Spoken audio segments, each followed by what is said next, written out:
Orleans Humanist Perspective, presented by the New Orleans Secular Humanist Association, following our few principles of humanism. We're committed to the use of science and reason for understanding the universe and for solving human problems. We're skeptical of untested claims of knowledge, but we're open to new ideas. We are concerned with securing justice and fairness in society and in ending intolerance and discrimination. We are committed to the total separation of religion and government. We affirm humanism as a realistic alternative to the theologies of despair and the ideologies of violence. We reject the concept of an afterlife and believe in living a full and rewarding life here and now. We value and respect each individual's right to judge and lead their lives according to their own position, as long as it's respectful of other people living in a free society. We hope you enjoy today's program and others in the weeks to follow. Hello, and welcome to another episode of the New Orleans Humanist Perspective. My name is Jim Dugan. I'm here temporarily filling in for our regular host, Harry Greenberger. And my guest today is Zack Kopplin, a science education activist here in Louisiana and nationally. He has worked to repeal the deceptively named Louisiana Science Education Act and has worked on other projects defending the separation of church and state. He writes for Slate and The Guardian and has appeared on a variety of television programs, including Real Time with Bill Maher. Today, we'd like to talk a little bit about the pending repeal of the Louisiana Science Education Act. Let me just set the stage for that. This year, once again, State Senator Karen Carter Peterson has introduced a bill to repeal the Louisiana Science Education Act, also known as the LSEA. Can you tell us a little bit about the LSEA and why we should support its repeal? The Science Education Act is an incredibly clever piece of legislation, and it's meant to allow creationism and its offshoot, intelligent design creationism, into public school science classes. And it doesn't do that by directly mandating it, but instead allows critiques of evolution using supplemental materials to be brought into public school classes by teachers. And the problem is there are no legitimate scientific critiques of evolution. The only time you need a law like this is to bring non-science into the science classroom secretly.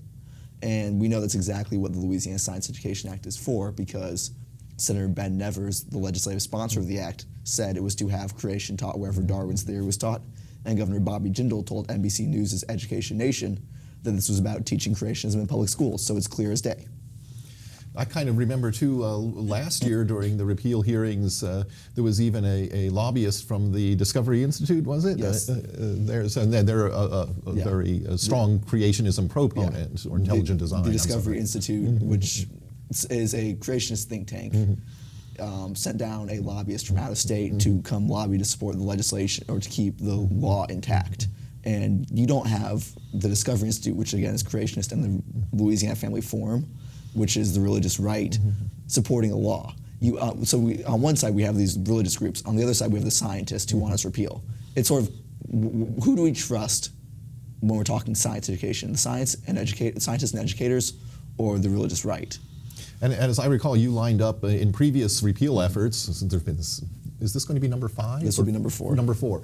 In previous repeal efforts, you have lined up a lot of support from individuals, Nobel laureates, scientific organizations, who all were saying, gee, we really should get rid of this law. We have 78 Nobel laureates on board, which is nearly 40% of living Nobel laureate scientists, which is, I think, almost as many as endorsed President Barack Obama for re-election, something you don't really see on state legislation. And we have major science organizations, and you often see with the creationists, they have this list they call Descent from Darwin. It's this list of scientists where they... Descent, D-I-S-S-E-N. Yes, where they say, these are the scientists who don't like evolution. They've got a few hundred names on it. Most of them are not biologists. And they cite that as evidence that evolution shouldn't be taught. So there's sort of this false controversy created. The reality is most scientists accept evolution, the overwhelming majority. And so if you go compile a list of all the scientists we have on board from like the science organizations. We have groups like the American Association for the Advancement of Science with 10 million members. That 10 million list, if we made it, stacks up a lot higher than their few hundred names. Or the National Science Center for Science Education also created their own list to sort of make fun of the idea of building these lists. And they built a list of scientists named Steve, who are, there are more biologists on their list, there are more prominent scientists, and their list is now approaching twice the length of the creationist list with only scientists named Steve. So we have very, very broad scientific support for repealing this particular piece of legislation. And it seems to me, I mean, having looked over it once or twice myself, the nut of the problem is this supplemental materials part that it says that once a teacher has covered the basic evolutionary part of the state curriculum, the teacher can bring in unspecified. What kind of material are they going to bring in? So we don't really know, but we've seen a few examples, and they're sort of standard creationist material, and some more clever than others. There's some people who suggest dinosaurs live with humans, the Answers in Genesis creationist materials, the Creation Museum stuff. And there's more clever ones that just talk about, oh, there are issues with radiocarbon dating, there are issues with the fossil record. Now, that's not true, but when you bring that into the classroom as a teacher and you tell your students that without any outside expert to go say, actually, no, that's wrong, and then you say, well, and then there's this, we can't really talk about this in class, but there's this other theory, intelligent design, that you should go explore. That would lead the kids to think evolution is not real and creationism is right.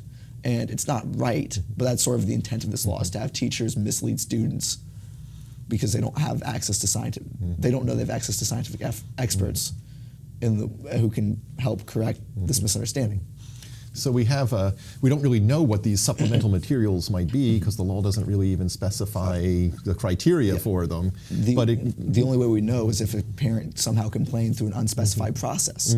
And once you get there though, the complaint process involves you have to go to a panel where one reviewer of these materials is selected by the person who taught the materials. One reviewer is selected by the publisher of the materials, so that's 2 votes against you just automatically. 2 more votes are chosen by Bobby Jindal or his Department of Education, which is probably 2 more votes against you since he signed the creationism law, he supported the creationism law. The last vote, you get to pick a reviewer. So you're likely to lose 4-1. So this almost forces, if somebody wants to make an issue of it, this almost has to go to court. Yes. If it's in an applied sense. That's kind of daunting, I guess, for anybody. Especially for a parent, because it's like most kids in these classrooms aren't going to know that first, creationism is wrong. Second, even if they think it's wrong, most kids aren't going to know, hey, they can't teach me that.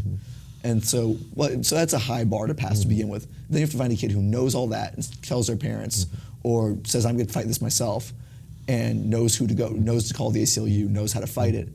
And then after that, in places like Washita Parish, Sabine Parish, Tangipahoa Parish, where it might be taught, Livingston Parish, you got to be pretty brave to stand up against your community and speak out. And so that's really hard to find someone willing to do that. And that's, I think, a very important thing to bear in mind. In fact, I think in the hearings last year, I think I heard some senators deny that particular detail, that this is somebody has to have the strength to stand up against possibly significant repercussions in their own community. Awareness and strength, which is, again, it's a very high bar. Although now we're starting to see people talking about creationism in public schools. It's happened a couple times already this year. So I'm hoping that senators like Conrad Appel, who said, just bring me one example of creationism being taught, one example. He has his example. So is he going to vote for the repeal this year? I hope he is. I hope he will stick to his word. We'll see about that in a few months. So we have a repeal bill now filed for this year's consideration. As you said, this is the 4th one now. Yep. So we've been trying for several years to do this. So what do you think? Slowly. And you just have to keep at it. So how will this process work? So this will go to the Senate Education Committee, and people can show up at the committee. It allows public comment. You can go testify. You can sign up and testify. And you tell the legislators there's going to be 7 legislators on the committee. Some of them may not show up because they might not want to vote on this bill. That happens every year. But there's legislators, and you speak to them about why the law should be repealed. And then they'll deliberate and cast their vote. And so far, we've managed to get 2 to 3 vote loss in committee, which is successful. We pull about 1 more vote in every year. And So it's creeping up on there. So the Senate Education, how would, if somebody were interested in commenting or observing this, how will we know when these hearings are taking place? I'll be posting it publicly on Facebook, sending emails out, and it will be absolutely in the news when this comes up for a vote. And you can just watch it on the legislature's website. You'll know about 4 days before. That's sort of when they announce things. They'll put it up on like Saturday, Sunday, what bills will be heard in committee that week, and then they'll be heard by Thursday. And so you can watch, it's Senate Bill 175 this year, and you can watch that bill, and by Sunday, the week before, they'll have it online and say, it'll be at the Capitol in the Henkel Room, is where they always hold Senate Education Committee meetings at like 9 a.m. It's worth remembering SB 175 is the number, and that you can actually see on the Senate, on the website, you can see when these hearings are scheduled. My experience is that once you get the date, but the actual schedule on a given day can shift around a good bit. You tend to just assume that you need to be in there by 9 a.m., 9, 10 a.m., and then last year I was in there all day. We waited till 6 p.m., but sometimes, it just depends on the day, depends on the bills, depends on the legislators, and sometimes you may be heard right away, and sometimes you may be waiting, and that's just the way the process works. Yeah, the process works. Of course, one could also email or write a member of the Senate Education Committee. You can look those up on the web very easily. And again, one that's very close to New Orleans is Senator Conrad Appel, and he would be a good person to write to and remind him that he said that he just needed one example of creationism being taught in public schools, and he would vote for the repeal of the Louisiana Science Education Act. So I think it'd be good if he heard his words again. And now, but this is really only part of the process. We've never been able to get the repeal out of committee, as we would say. So even if we succeed in getting the Senate Education Committee to let this bill go to the full legislature, there's still a whole nother step of the process. Although what I would say in the full Senate and also probably in the House, I think we have broader support as if we get out of committee. I think there's more people in committee. We have people in committee like Senator Mike Walsworth, who famously, about nearly 400,000 people now on YouTube, probably some more, have seen him say things like, E. coli need to turn to people for evolution to be real. And he explained he never really got taught evolution and didn't really think it mattered. And the base of his knowledge is looking it up on Wikipedia. So we have people like him. We have people like Albert Guillory, who thinks we should keep the law because he had a wonderful experience with a witch doctor who told him this man was shaking some bones and semi-clothed in a dusty spot. And this man told him very important things about his body and his history. And so we wouldn't want to keep that science out of Louisiana classes. So in this committee, we have people like that who aren't big fans of science or reality. And I think once we're out of that group and exposed to the broader base of Louisiana legislators, I don't think they all are that anti-science. I think it'll be easier to get through. So there's a certain irony, I guess, in the Senate Education Committee having a disproportionate share of scientifically illiterate. Oh, yeah. I wasn't going to say that, but I'll say it. Some of them are scientifically illiterate, I think. It's my personal view. Well, thank you for sharing. So we look forward to this process this year. And any idea when these hearings might actually happen? So the session's starting up in the next few weeks, but it goes until June, early June. So if I had to ballpark it, mid-April or early May, but we'll see. It'll be scheduled when it's scheduled. That's it. Can't control Again, that's Senator Appel's prerogative, actually, as the chairman of the Senate Education Committee. I'm sure he will choose the most inconvenient time for you and other people. Potentially final exams for there you students like last year. It was interesting to find out that everyone had finals during when they would come down for the repeal hearing last year. So now this, I think this is very important to Louisianans, the Louisiana Science Education Act and its pending repeal, we hope, about to happen. But this is not your only project. You have your hands in a lot of other things. What would you like to emphasize? So the biggest thing I've been working on right now is actually in Texas. There's this charter program. And charter school program. Schools, so they're public schools. And I think charters with accountability can be fine. But the key thing is these charters in Texas have had no accountability, and they've been around for 15 years, and it turns out they're basically a religious organization disguised as a public school with the goal of teaching religion to children. So in science, they're teaching things like the fossil record is sketchy, evolution is dogma, and supernatural creation is an equally valid alternative. That's their science. They've got even arguably worse history where they teach things like the samurai were responsible for Japan's involvement in World War II, which is just completely incorrect because the samurai were disbanded in the 1870s. So completely factually incorrect. They also have a great line about how Jimmy Carter pardoned draft dodgers out of a, quote, misguided sense of compassion. So things that should not be in public schools. And it turns out that there's this sort of overall goal of this organization. They come out of the accelerated Christian education homeschooling That's a particular group publisher of materials. of terrible curriculum, of really incredibly bad, not just in terms of material, but it's just rote memorization and terrible for students. It's also being used in some voucher schools in Louisiana and across the country, important to note. But they come out of this curriculum group and really have the goal of putting religion to public schools. And it goes deeper than just creationism. I visited a school. I was thrown out quite shortly after for being media, and they were not willing to have me. They're not happy with my investigation. But I got to sit in their principal's office and managed to count 11 crosses in a public school principal's office. It was sort of like, you don't really notice a serenity prayer on a desk or something personal. You probably notice like one cross is probably unconstitutional in a public school setting.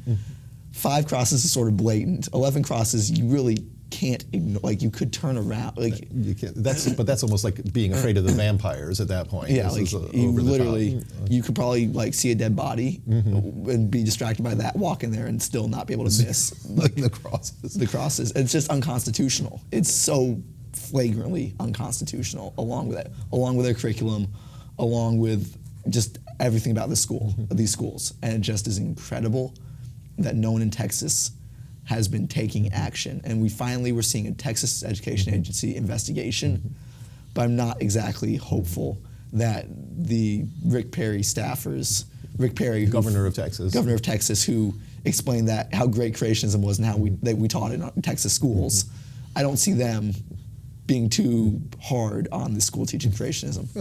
Now, I think we have to make sure our viewers understand that some of these terms, because we use words like vouchers and charters very, very easily.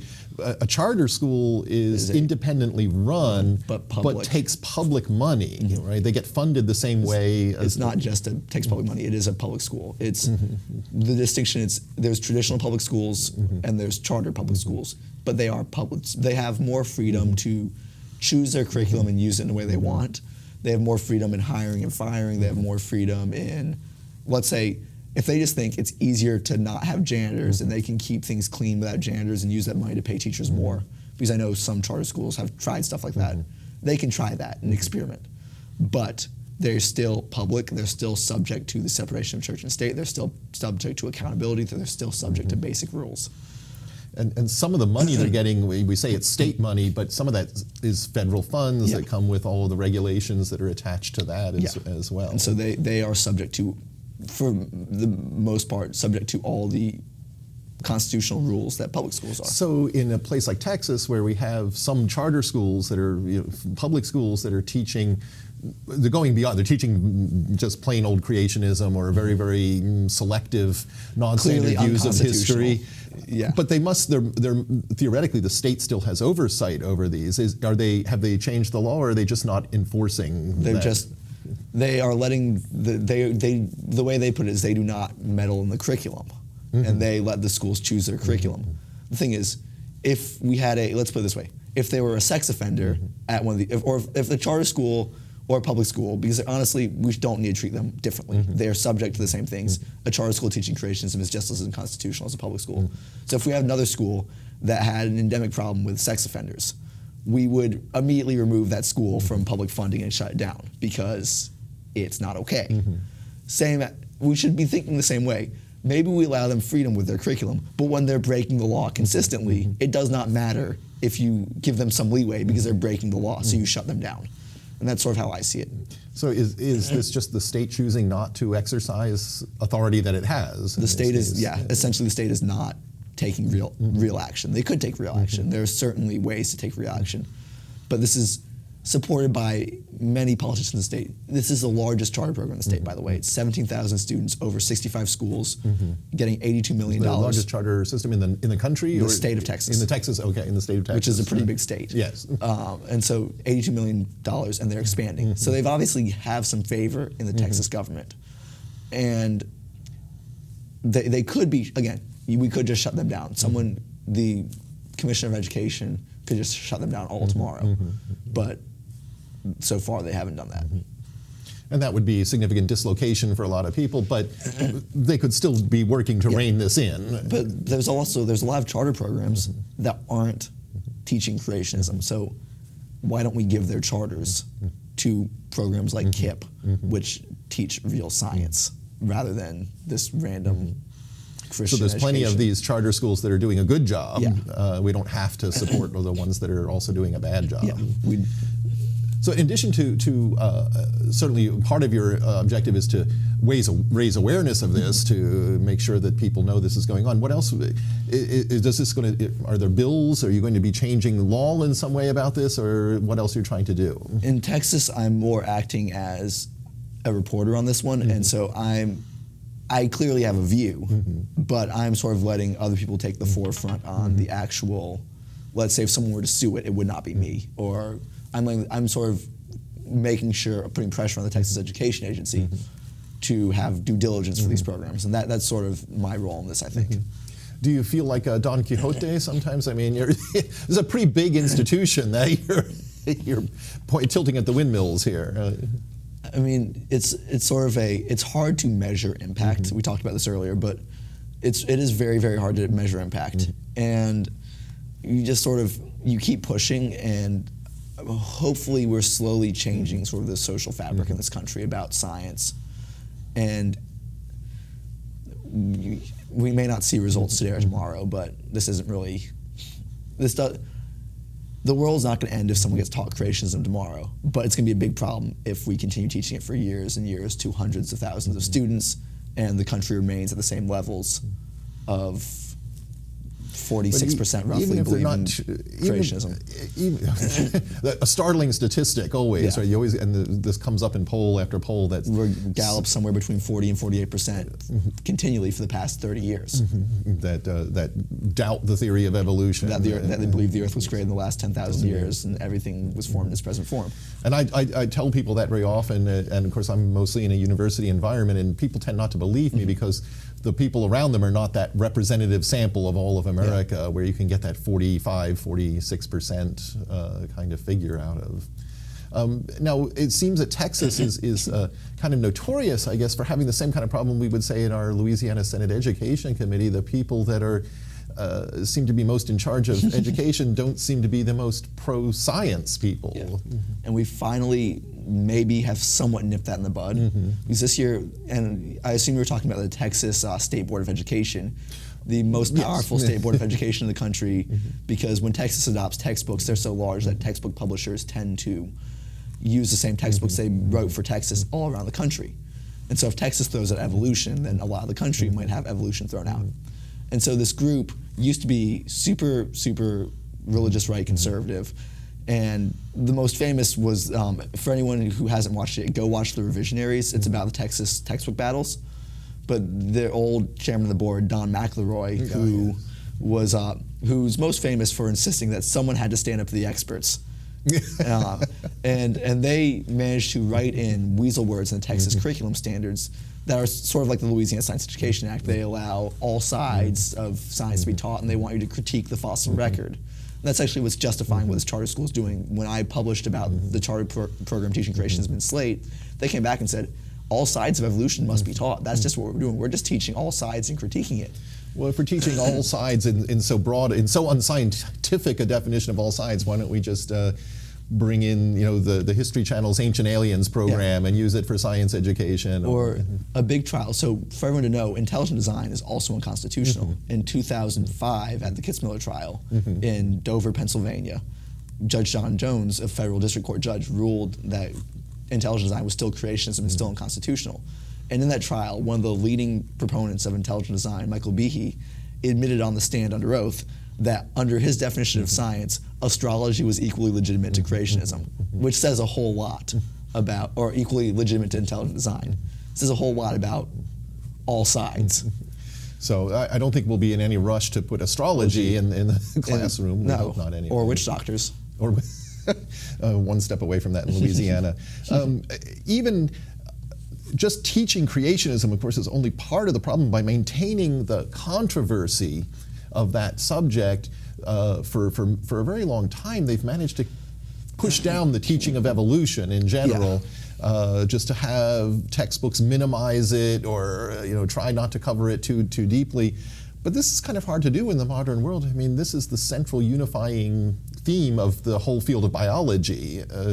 If people grow up without understanding what evolution is about, how are they going to be doctors and biologists? How are they going to take antibiotics? How are they going to take antibiotics, or understand that antibiotics have to change because germs adapt to? Or you can't take antibiotics every day. Or, we don't just take antibiotics all day, every day, because we'll create these monstrously resistant germs, which is kind of an example of how evolution works. But of course they deny that. But of course, if you're Senator Mike Walsworth, you needed to turn to a person before you accept not just a multi-drug resistant form of Staphylococcus aureus. No, it has to turn to E. coli has to turn to a person in front of his eyes. So that's kind of a very high burden of proof to yes, it's not really what evolution says, but. Are there other projects that you're working on, or is this your main thrust now? Is this occupying your time? Main thrust is sort of the Louisiana Science Education Act, creationism in Texas, and I've been trying to work on science funding, and it's really, Science funding meaning what? So Congress just cut $80 billion in the budget sequester from funding of science, which is just an insanely devastating amount. We now have 20% of American scientists considering leaving the country because of the lack of funding. This is like funding basic research. Basic research, or not basic or applied research, slashed. And so scientists want to leave the country. The average age to get a research grant in America has now risen to 44, which is just, it's insane. You don't, it was already high when it was 34 before the budget sequester. Now it's 44, another decade older. Before, what kind of scientist wants to wait? Who wants to wait to really get their own work until they're 44? There's been Nobel laureates who come out and said, well, I got my first grant at 26, 27, and I would not have gotten my Nobel Prize if I had to wait another 20 years before I could take on my own research. So there's a lot of people wanting to do different kinds of research that are waiting in line to get reduced funds. And some of them are they getting some funding outside of the U.S. I don't know the numbers on how many people now are leaving the country, but in a poll that it was in the Huffington Post about probably a year ago now, they did a poll where they figured out that a lot of scientists were saying they were willing and ready to leave just because the funding climate had gotten so bad.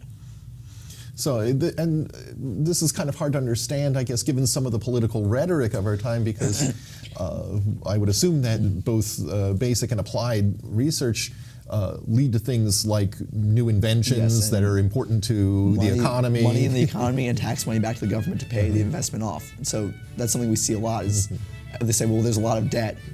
Funding, you tend to make money off of it, and the government gets money back in taxes, and then from the new inventions, from the new companies, they don't really have to worry about how much you spent because you've made more.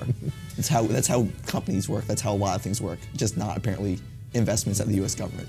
It wants to make right now. Zack Kopplin, thank you so much for your informative comments, and we look forward to another episode of The Humanist Perspective.